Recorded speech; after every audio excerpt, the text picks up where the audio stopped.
Many compulsive, ever-busy human minds relentlessly imagine. They articulate future events inevitably going wrong. In other words, they're prone to negative predictions. What our grandparents just called being a worrier has now escalated into one of the endemic social issues of the 21st century. A worldwide pandemic of chronic anxiety. Do you experience it? Does your mind consistently play a soundtrack of dread expectations, often accompanied by visuals, mental movies about loss, failure, or disaster?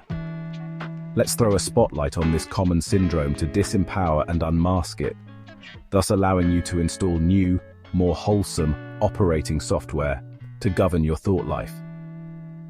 If you observe your habitual thoughts, you'll quickly notice that even when their voice is connected to the situation at hand, it's interpreting everything in terms of your past. This is because the voice of anxiety belongs to your conditioned mind, a combination of your past history and a collective cultural mindset you inherited or were raised in.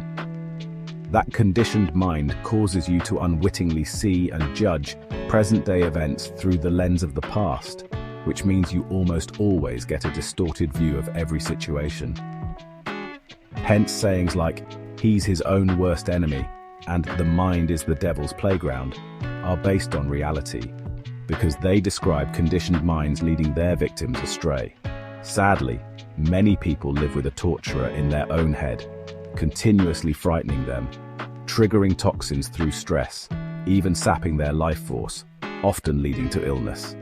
The good news is, you are not your mind, so can free yourself from its conditioned ravings and foggy lens, then rewrite its monologues through the simple, effective tool of awareness. Just start by listening to that voice in your head as often as possible, not indulging or believing it, simply listening to it, as you'd stoically listen to a work dinner's boring guest speaker. Pay special attention to the voice's repeating thought patterns, its looped playlists, which might have been running in your head for many years. Don't analyze, don't ask why, just listen. This is sometimes called witnessing the thinker, and it refers to the real you, or higher mind, which is not conditioned but instinctively wise, being given a ringside seat. When that real you takes its seat to listen to the voice, let it listen impartially. No judgments, no backtracking, no fanning emotions over dramatic bits. Practice just observing. Why no judgments? Because they give the conditioned mind opportunities to grab control again by feeding on your judgment's oppositional energy. Don't offer it any snacks. At first, this may seem hard, unreal, or a pointless exercise. It's not. Give it time and you'll begin to sense a fresh reality. There is that old voice, but wow, here I am, listening, watching, me. We're not talking here about just new thoughts or developing a better style of thinking. The I am breakthrough is a lived realization, the awakening of true presence and above thought. It arises from a place beyond the human mind, hence the mind cannot short-circuit it or shout it down. Be persistent in following the steps just covered, because of course the mind will try.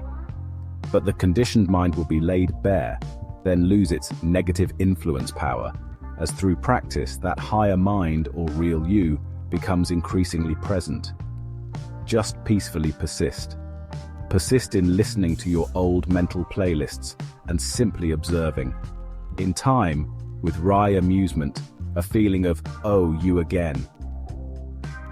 As you persevere, patterns will weaken, then collapse.